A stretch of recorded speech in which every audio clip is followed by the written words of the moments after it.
Hi, everyone. Excellent. Okay, good. We're starting good. So I'm going to talk about Perl 5. I say the word Perl often, so whenever I say Perl, imagine I said Perl 5. Okay? I'm going to talk about 524. I'm going to talk about 526. 524 is already out. It's running. A lot of people don't really know what's in it, so I'm going to talk about that. And I'm going to talk about what we're going to have in 526, which comes out very, very soon, as in 2 months.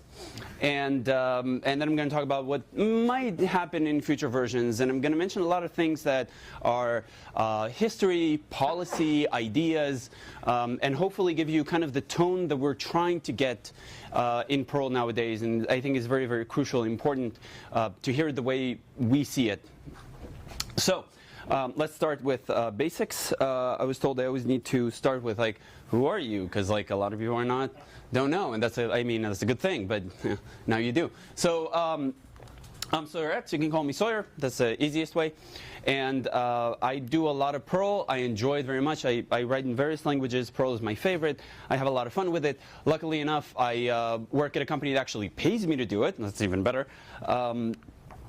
And I'm currently the Perl 5 Pumpkin, which is the role of the kind of like the project lead on the language, which is very odd. It's very heavy. It's very scary. But with people like you, it's a lot of fun too, so it's great. I also am the project lead of a small web framework in Perl called Answer 2. And I work at Booking.com, and obviously we're hiring. Is anyone else here hiring by any chance? Any hands? I got one. Yeah, I think I saw like 7 people with "We're hiring" shirts. Where was this? Not in the room? All right. So there are a few. I mean, 1 or 2. All right. So what I'm going to start with is development. Once a month, we work on a release that collects all of the development that we've done during that month. And then we bundle all of that together and we throw it out as a development release. We do this every month. And the reason is that we do this in order to collect information about those changes and to see how stable they were, what kind of changes and impacts they've made, and what kind of alterations we want to this. So it's kind of like, I guess nowadays we call this agile. So, well, it used to be like you work on a workflow for waterfall workflow for, like, I don't know, 6 months, and then you have the product, or you work on it for 2 years, and then you have the product. We just have it every month. The last one was released 2 weeks ago by Abigail, and it was 525.9, which means that the next one will be 525.10, and that will eventually lead to a stable release. So every single month, you get a new set of changes that you can install and you can run. You probably shouldn't, but you can. And when we talk about development, obviously there's a difference. There's development, there's stable. We also do stable releases, which means every so often we collect all of those development changes, we bundle all together, and then we send it off, and that's a new stable release. So how do we get there? Well, we start with a lot of smoking. Now, I come from Amsterdam, so this might mean more than one thing. But when we talk about smoking in Perl, we actually mean testing. That's what we mean. So we do a lot of testing and a lot of smoking. And I guess in Amsterdam, a lot of people are also doing a lot of smoking. And one of the things that we smoke is CPAN. And that's what you see here. And smoking CPAN means not just running our own tests, but instead taking all of CPAN, like all of CPAN, which is huge. It's massive. It's huge with a Y, right? It's a Trump huge. And huge. And we run all of CPAN, all of its tests of every distribution that we can against Perl, just to see what's going to happen. Like, maybe we broke something. Maybe we broke a module. So then we collect that information, then we decide on it. And maybe we need to change something. Maybe they need to change something. And that's what we do as well. And stable releases come out every single year. So once a year, we take all of these and we throw it out. That is now a new, stable version of Perl. You can download it, you can run it, you can move your company to it, you can upgrade, all of that. There are a lot of ways to install Perl. There are a lot of ways to get it. If you're using one of these distributions, GNU Linux or BSD or Solaris or HPX or ZOS or Herd, they're all supported. Perl supports a massive amount of operating systems. I'm not sure why, but we do, and it's great. So you can do that. You can also download Strawberry Perl. You can also get Active State and has Active Perl, and you can download those and use them, and they're meant for Windows. They're very good. And you can also download and install whatever version you want locally on your machine, on your own. No need for distribution. Just go to perlbrew.pl. This is a domain. That is why it looks like that. And if you go there, you can just download this program. You can curl it straight to your bash, install it. You can run your own Perl. You can update to a new version of Perl. You can try a development version of Perl. What did I say? Did I say something bad? Curl to bash. Curl to bash. Curl to bash. Well, that's one of the ways to install it. Yeah, it's fine. Okay. Security, I mean, maybe. Okay. Now, we also do a lot of backporting. There are mainly 2 releases of Perl that we support at a given time. Currently, it would be 5.24 and 5.22. We have just released 5.24.1, which means a new version of that stable branch, and 5.22.3, which is a new version of that stable branch. And these collect additional changes that we've done after we've released the stable one. And this includes various things, like maybe we found a new security issue, or maybe we found a new bug fix that is actually very important. And we'll put all of those in one release, and they usually come out 1 month after the stable release. So 5.24.1 and 5.22.3 were an odd one due to a security consideration. It took us a bit more time to get it done the way we want it, and they usually come out like a month after. So 5.24.1 should come out a month after 5.24.0. 5.24.2 will come out a month after, and 5.22.4 will come out, which will be the very interesting, the most confusing combination. It will be 5.24.2 and 5.22.4. Okay. So as the first problem of changing my slides to Steam, this. We have a lot of considerations when we work on Perl and when we develop it and we make changes. Not everyone agrees with us. That is fine, but I want you to know what those are. First, we care about consistency. There are a lot of suggestions, things that people say, oh, we should add this to Perl 5. We should add this to Perl 5. And sometimes we're like, yeah, that's actually a cool thing. But sometimes it's like, that doesn't actually stay consistent with the way Perl thinks. You can solve it in this way, it will be faster, it makes more sense. This syntax doesn't make sense. This feature actually exists over here. So we try to keep it consistent. One of the biggest things that we try to keep it compatible. Compatibility is very, very, very hard. We strive for it, but sometimes we have to break it. There are some things that are more important than compatibility, like security. Recently we made a change having to do with security. Not everyone likes it. I do feel bad, but this is much more important to us, because you may not appreciate that now a line you wrote 17 years ago doesn't work, but at least it might not cost the company $400 million. So it's very important.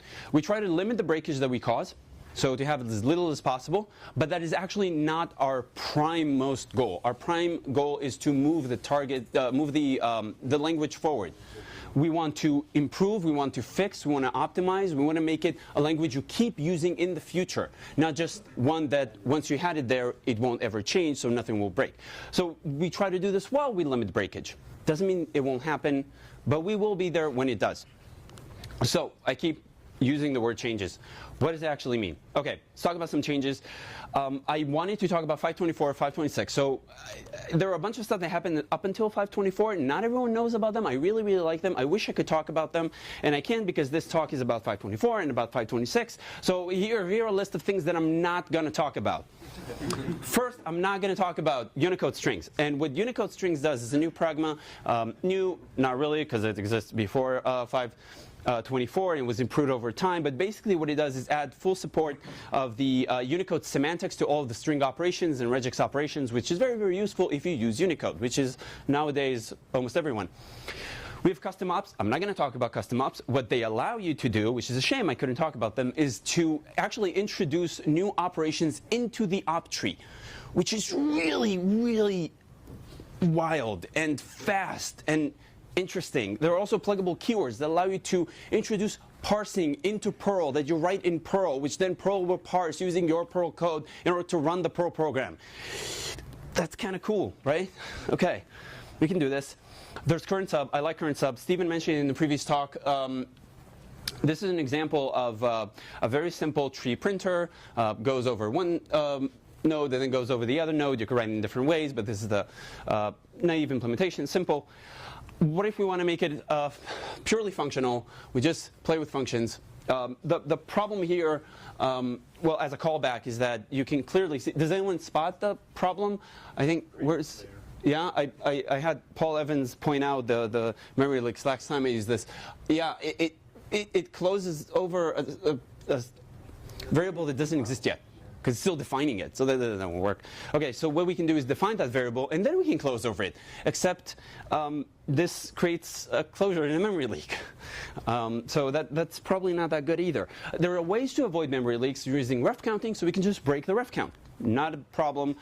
We start with this program. What we do is we have the variable on top. We use this scalar util function called weaken, which weakens the link between those two references to basically make sure it doesn't recurse into itself. No problem. We weaken it. We have a new variable, and we use that new variable. Except that variable doesn't have a value, so that won't work. So that's not good either. Okay. Not good. There are other ways to do this. The best way is actually to have a function that receives a function and returns a new function to that function. That would work. We get into stuff like Y combinators, things like that. It's kind of confusing. There's a simple way in Perl nowadays. Let's just clean off. This gone. This is gone. This is gone. If we call use feature current sub, we can just use that variable the way it was and use underscore sub everywhere, and that's it. Isn't that nicer? That's much nicer. Much simpler. You don't have to think, and it will always be the current sub, whether it is a callback or whether it's just a sub with a name. You don't even have to care. It's nice. I love this thing. I wish I could talk about it. Okay. Fold case. Has anyone actually, who here speaks a foreign language? In foreign, I mean anything that Americans consider foreign, not English. Pretty much everyone, including an American here. So, Unicode is hard because characters don't act the way we assume they act in English. They act in different ways in other languages. For example, in German, if you try to do something like this, that won't work. Because German has multiple characters for the same thing. And it's tricky. And that won't work. You can't just lowercase 2 when you assume it's the same one. You might have another character. That's false. You couldn't uppercase it either. There is a correct way to do this in Perl. Perl 5, the regex engine is Unicode aware, which means it fully understands the concept of Unicode. So if you say this is a character and this is a character, it actually knows whether it's the same one. So you could do that. What we need to do is first to quote it. So this says quote and this says end quote, which basically means if this has any regex characters in them, don't turn it into a compound regex. It's just a bunch of characters. So just use them as is.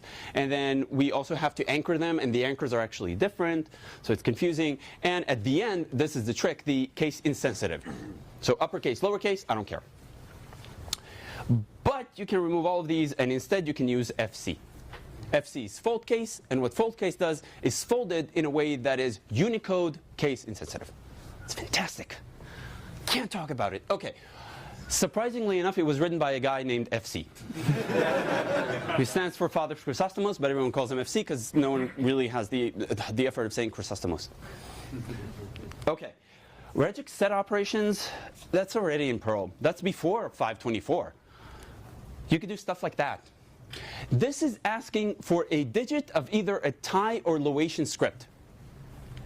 This is plus on these, ampersand there, and it works. You can do a lot of stuff like that. Take all the word characters, except the lowercase ones. That works. It's already available. Lexical subroutines, they're already in. I love lexical subroutines because they do something really interesting. Let's say we have an app here, new. We have some kind of information attribute or method, and we want to call that getting either the value, or if there is no value, we want to call, oh, this is great. We want to call the initialized value, and we want the initialized value to also set the value and to return the value, so in the future it will be cached. I love Perl. It's like one line. That's it. So we have this, and you can clearly see that we put an underscore in front of initialized value to make sure it's private, right? Now no one can actually call it. It's safe. No one will find it. No one can call it.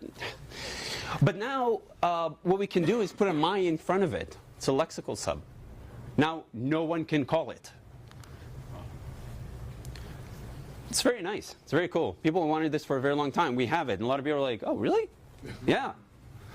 So I can't talk about it. Subroutine signatures, which we always talk about. We have subroutine signatures. Take this small function. Let's put 2 variables in there for first and left and right, and then use them directly, or maybe you want to have a third, and this one says, you know what, have a placeholder there. So I don't actually want to give it a name, but there is something there. So just make a note of that. Or maybe even give it a default value, or maybe use something that already exists and also change it every time. Why not? Or use something that actually exists earlier on. That will work. It will do that. It will use the first name from there as a default for the nickname. And of course Slurpee, and maybe you want to change that into a hash. That will work too. And these nice stuff. That's kind of nice. Key value slices. I use key value slices a lot. How many people use key value slices? Okay, this is really nice. You can use it now, and it's even better. So let's take this array of days. How many times did you call a function and gets a date, and then it gives you the days, and it's like 0, 1, 2, 3, 4, and you have to figure out. And so we can take the first and last. It's a simple slice. What you see here is an at that basically means in Perl, the sigil, Perl 5, the sigil doesn't refer to what variable it is. It refers to what you want to receive back. What are you accessing? This is, I'm accessing multiple things. And it will find, using the identifier and this access one, what variable it is. And what we say is, I want to get from this array 2 items. So no problem, you get them, they'll be put in those 2. You can also give a range. I use this all the time. I use this all the time, which I go to a hash, and I want to retrieve, again, multiple values. You can see this over here. And I'll give 2 keys, and it will access it. This is not new. This is not new at all. What also isn't new is this new thing, which has existed before 524. So let me show you. Let's say we have a hash, and we want to get this. What if I want also the keys, not just the values? Usually what we would do is do a map on the keys, and then get the key plus the, right? But what we can do is take this at that means multiple, but instead put it into a percent that says I want multiple, but I want it as a subset of a hash. And then when we give the keys, what it will return is an actual subset of foo and bar, including their keys and their values. Super useful. But it's not new. We already have this. This is one of the things that I use a lot. I use this a lot when I work with time. I always want to get the time, and then it gives you all the time in like an array, and then you have to figure out which one. And the month is 7. And is it starting from 0? Is it starting from, and then I create an array or a hash, and then I get the right one. It's very annoying. But instead you could do stuff like that. If you give it an array, you actually get the index as a key, which is also very useful. All right. What else do we have? Postfix dereferencing. Stephen talked about this.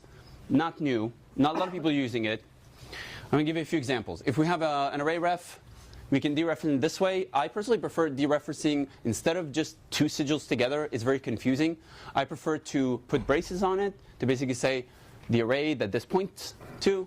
And if you have something bigger, you always have to have them anyway. But when you have something bigger, you usually write it out, and then you go back and wrap it again. But the postfix deref does something different. You go forward, and you dereference it on the spot at the end by using these 2 characters. The at is for what you want. The star is always a star. Let's take this example. I want to go in, get item 1, index 1, and then I got to go back and wrap it. Or I could just move forward.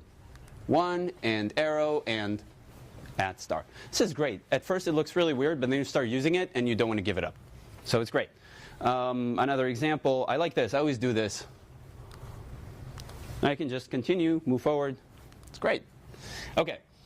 Variable aliasing via reference. So Perl has so many different types of variables, even though it seems like it doesn't. It has a lot of containers, and it has a lot of understanding of different types. And Perl also supports different ways to have your containers, like different scopes for them. So you have mine, and you have local, and you have our, and you have all of these things. One of the things that Perl has is aliasing, which means 2 variables that actually affect the same thing. And this is different than a ref. A ref is the same address. So if you dereference it, you reach the same thing. But an alias means literally 2 scalars that are the same place in memory. They don't point to the same place, they are the same place. If we want to create an alias, you just put a backslash in front of the my. That backslash basically says bar is foo. So when you change bar over here, this changes this one, which changes this one, which actually goes all the way to here, and foo is actually now 2. Because it is the same variable. which is really, really nice because you can do it in loops, stuff like that. We have improved this to also allow the backslash right before bar. But that's actually new, so all right, some optimizations that we did do. We did a lot of optimizations. I think it's very worth noting the optimizations that we do in Perl. They're very important because our code runs much, much, much faster. The Perl of yesteryear is not as fast as the Perl of today.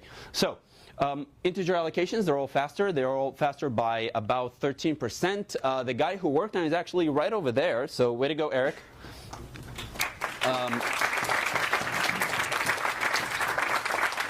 Because, I mean, who uses integers, right? Eric also wrote a great blog post about it, which talks a bit about balancing considerations when you program.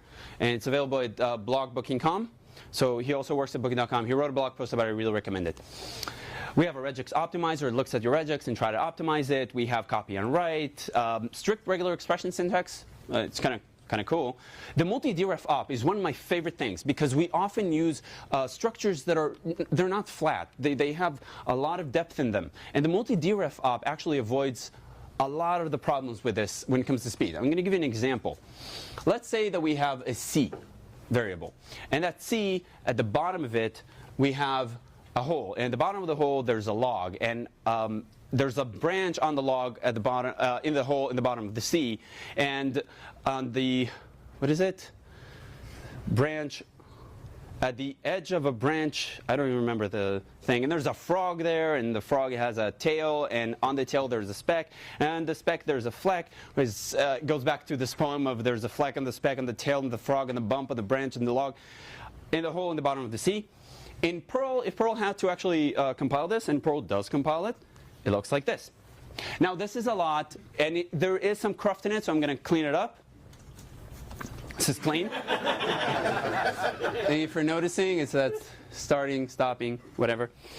And what you see here actually is the HLM is hash element. So go to a hash element, and then it says RV to HV. It says take this reference value. I like it. I'm getting 15 minutes. We're very a lot of optimism here. We're getting so reference value to hash value, and then so dereference it, and then go to a hash, and then dereference that. And all of these are the actual constant strings that Perl has in there. In 522, which is a version old, this is how it looks like. Of course, there's also cruft. So let me just clean that up for you. There we go. All right. So yeah, that's pretty damn fast. Okay, CGI gone. Still available on CPAN. Thank you. 524. Okay, now I can actually start a talk. In 15 minutes. So let's talk about 524. We removed some stuff. I want to talk about some of the stuff that we removed. The auto-deref. The auto-deref was this idea that, like, if we have references, you could just do work on the references themselves instead of having dereference. That would be amazing. Except no, it wasn't. It was not amazing. So we've deprecated, and now it's gone, removed. The lexical topical variable was a really interesting idea that almost everyone misused by accident. And when we realized it's actually adding more confusion and not helping, we did the right thing. We said shit, and then we removed it. So that's gone too. This one, there was discussion about this. It's a very good example of how people will argue over things that might not matter. Who can tell me what our on a my x does? I double dare you. I won't be able to actually tell if you're right or wrong because I don't know. Same goes for a my, on an hour, on a my, and at some point we just removed it. Like, why have it? Explicit false chdir or shdir to your local directory, your home directory. If you do this, it fails. If you do this, it fails, which is very, very good. This value, what does that mean? Well, if it's uninitialized, it's uninitialized. Now, if you actually want to chdir to your home directory, instead of by accident calling one of these sort of things, you just call shdir. Like, geez. Simplicity. Okay. Some fixes that we've done. Some of them are very important. Line numbering, almost no one uses, but when you did, and if you had something long, we had an integer overflow, fixed. Explicit braces are gone. This is an example I usually would give with color, and then people would know because of the color. So what does this do? 2 digits. 2 digits, good. This was not a trick question. What does this do? This is a trick question. Right? A digit and two braces, open and close. Is it obvious? No. What does this do? Braces. Just braces. Okay, it's a bit simpler. My syntax highlighter actually got it right, so people would look at this and go, I know what it does. So it's okay, not the point. So they're gone now. You can't do this anymore. If you want to have an actual brace, just put a backslash. Okay, so yeah. Sorry, I can't hear, I can barely. You can still do the first one. Well, some of those are actually, slowly we're going over all of those to be completely fixed. All right, the search and replace in place, which basically we refer to this as Perl Pi. And in Perl Pi, the P and I, along with the E that just gives you a search and replace code, would change the contents of this file and save it as it is. And it's very, very useful. And the I actually receives a parameter right here if you want for a backup. It's great. Except if you didn't have enough space on disk to do this, whoops. So that's fixed, which is actually useful. Who can tell me what that does? No. Right? Does that help? Okay. So this is good. So far, you're with me. Excellent. What does it do now? If anyone can actually go all the way through, I would appreciate it. No?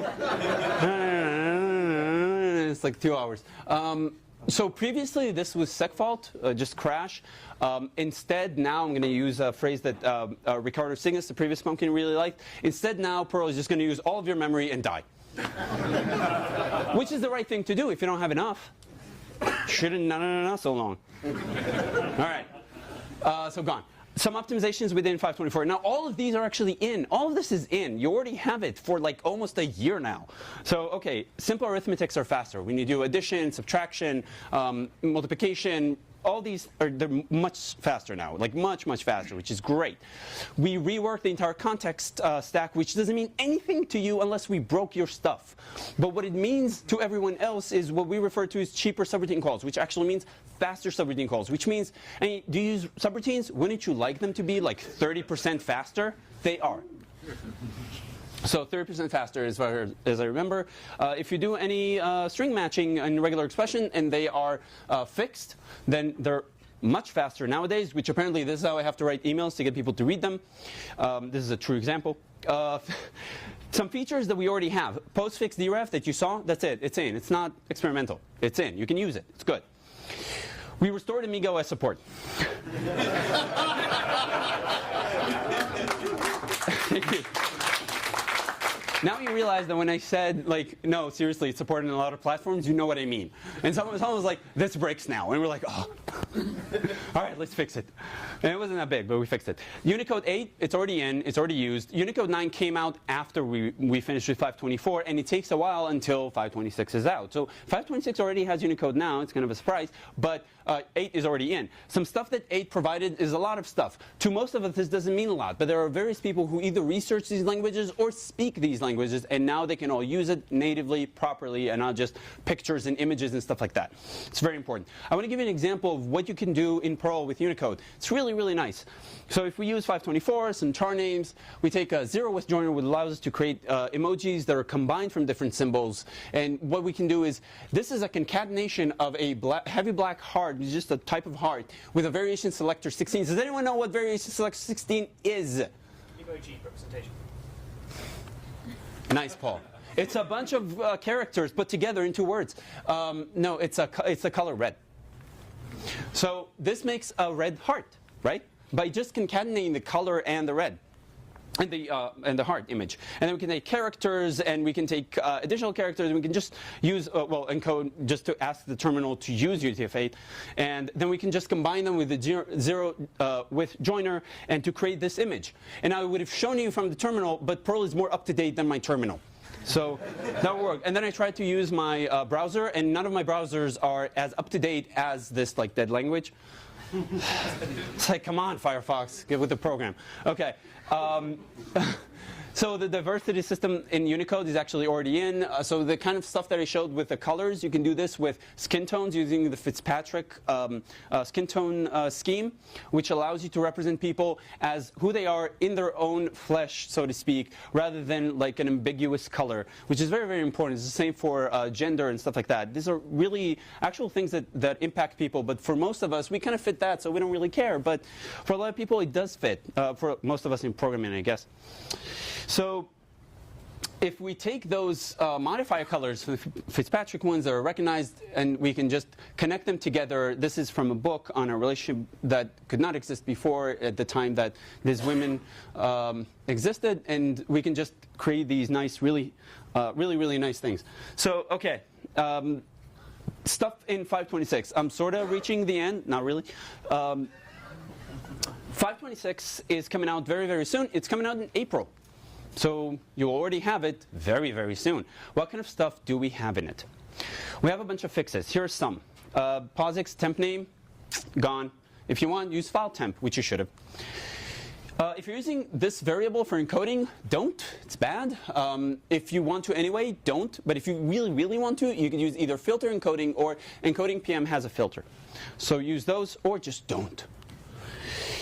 When you did a require with two leading colons, that worked for some reason, for some value of worked, gone. The explicit curly braces, I mentioned that. The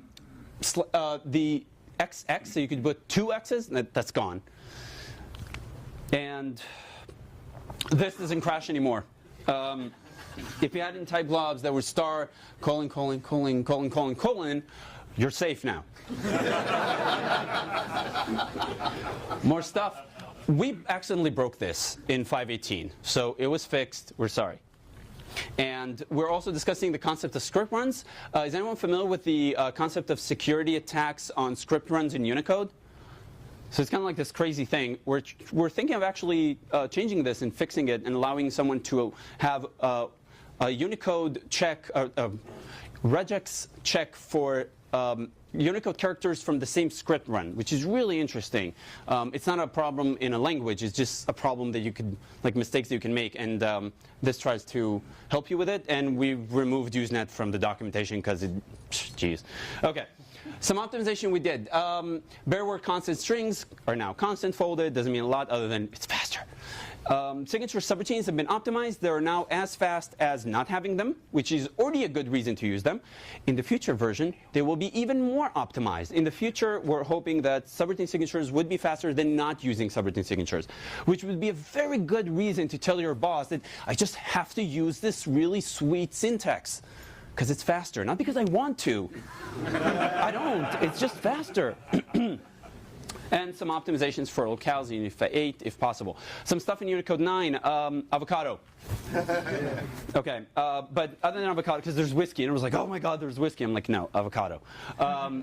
Some actual things in Unicode 9. All of these people can now represent themselves the way they are and speak their native tongue the way it is, which is really nice. And we can investigate these languages and research them much better. So it's very important and very good.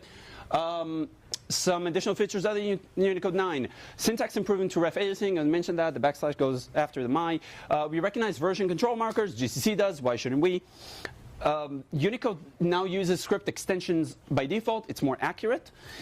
We have the const attribute for subroutines. Very useful. /XX is actually repurposed, and it means something new. I want to give you an example. These are two examples of regular expressions, and we obviously, it's Perl, we don't have to write this thing, we can just use the X, and this gets expanded this way, right? Much better. But with the double X, you can actually expand in between those, which is really, really nice, because this becomes this, and this becomes, you know, you can see D to E, G to I, and 3 to 7. And if you expand this, it looks like this, which is way better. So that's this 2 X's. So you can have that in April. And indented here docs, it's about time. I write this all the time. I have a help, I have a message. It's an optional one, so if I have it, I print an error. And then I try to print like a message using some kind of here doc. And then I write it where I think it should be. And then I realize, no, I have to move it. So it's OK, that doesn't work. And then I put the terminator, no, that won't work, so I have to move that again. And now we have this thing here. Do you see the here doc right here, beginning? We can now use a tilde there. And that will allow you together to actually indent the here doc to wherever you want. And suddenly it looks like this, which is much nicer, right? Such a pain. Okay, fixed, done. Thank you. The capture variable, this is the kind of things that I write all the time to try and get them and then try to realize that I get all of them and no, I didn't get all of them and then croak and then how many did I get and what if it's a question mark, so maybe I don't have a buzz and then I actually have to maybe have a default for that and then check for it. What you can do now is just use the capture, this variable right there, and gives you all of them, and you can use it as a number to check. There's a hash for it. There's a bunch of stuff. New things. I have to rush this a little bit, sorry, and script extensions, I already mentioned this, I think. Security, we're removing dot from inc. Sorry, it's actually important. Sorry. Ooh. Okay? Some futuristic stuff. This is actually fairly short. 528 and above. We have some ideas. We have bug fixes already that we know we're going to do, like a lot. We've been fuzzing a lot, so we have a lot of information on various things that crash it. Various optimizations, like a ton. There's a lot of F-Theory optimizations right now, so it's going to be way faster, like the subroutine signatures I mentioned, which will no longer be experimental, by the way. The hashing is going to be faster. Maybe we'll have even vtable hashes, and maybe we'll even have a mop, you know, like who knows. We do hackathons. We started our first hackathon for the core. It was very, very successful, and we will probably do more. These are my parting notes to you. We want to get closer to the community and understand the relationship between the core and what the community writes, and that includes, for example, the tool chain, to make sure that we're much more in sync about how the coding core affects real-life usages of it with CPAN itself. And we want to emphasize that communication, which is always kind of a problem for tech people. I mean, it's annoying. We're going to introduce deprecations. Specifically, we've introduced that there are no more empty deprecations. You don't get a warning that says, this has been deprecated. Instead, it says, this has been deprecated and will be removed in this version. So you can coordinate your efforts. And people really don't like deprecations. And I know it's upsetting, but think about this for a second. When did Perl 4 came out? 1991. Perl 5 came out in 1994. That was 23 years ago. 5.6 in 2000. 5.8 that a lot of people talk about, I guess, 2002 is 15 years ago. We can't have those programs necessarily always 100% continue working nowadays, especially if we want to move the language forward. I want to keep using Perl in 10 years, and that means I will want the feature that I will need in 10 years to handle my company scale or my code scale and my requirements in the future. It's very, very important that we adapt to this. Someone recently said, why did you break this? It's been working since Perl 4. That's not a good claim. It doesn't convince me yet. Although that one we did undeprecate because there was no reason to break it. This is a quote that I think is very important. Ted from OpenBSD said, opinions vary as to the costs associated with keeping legacy code. At the low end, there is the argument that if it's not in the way, there's no harm. At the high end, Knight Capital went bankrupt after losing $400 million in 45 minutes after 8-year-old deactivated code was accidentally reactivated. And it doesn't mean start deleting stuff. What it means is there is a balance to uphold. That means that our policy on what we call BBC, which is bleed Perl break CPAN, meaning we make a change in core in the development version and CPAN breaks. There's a module that breaks. Sometimes it's more than one. What we do nowadays is actually open a ticket with the module author. We decide whether we were wrong or maybe they should update their code. We give it a grace period. We help them by submitting a patch. We do all of this nowadays. And it's something we're going to continue doing, and I hope we're going to communicate that even more. Last. Rules on behavior. This is my rules of behavior, and this is the rules of behavior that we want to enforce anywhere within the Perl 5 core development, and I really suggest within the entire community. First, diversity and inclusiveness is crucial. Be welcoming. Be friendly. Be cooperative. What it means to have more people, to be inclusive, to be diverse, it means that you get more eyes on a problem, more hands involved in helping. You get more skills, you have more abilities, different skills and different abilities. It's very crucial to have. You have better code eventually, because more people see it, more people can act on it, people think differently. And it means your code is stronger and can handle more things. This is actually a very valuable code-wise thing as well. It's very practical to have. And obviously better documentation and better testing, which are all very, very important if we actually want to continue. And of course, just like a much bigger community. Because I'm involved in various communities just because I enjoy it. And if I wouldn't enjoy it, I wouldn't be involved.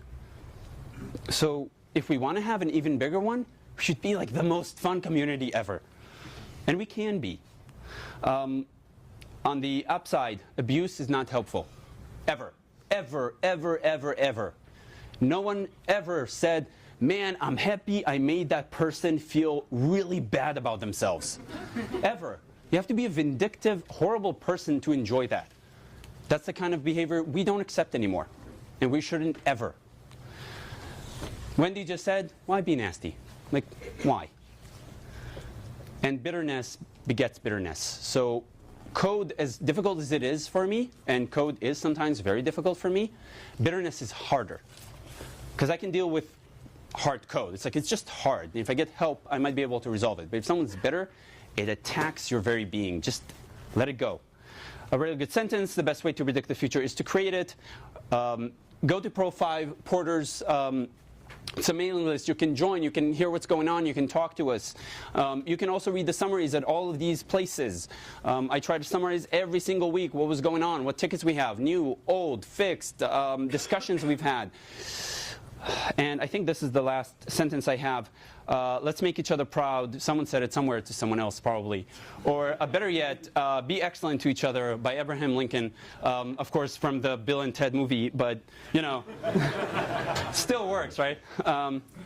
Thank you very much.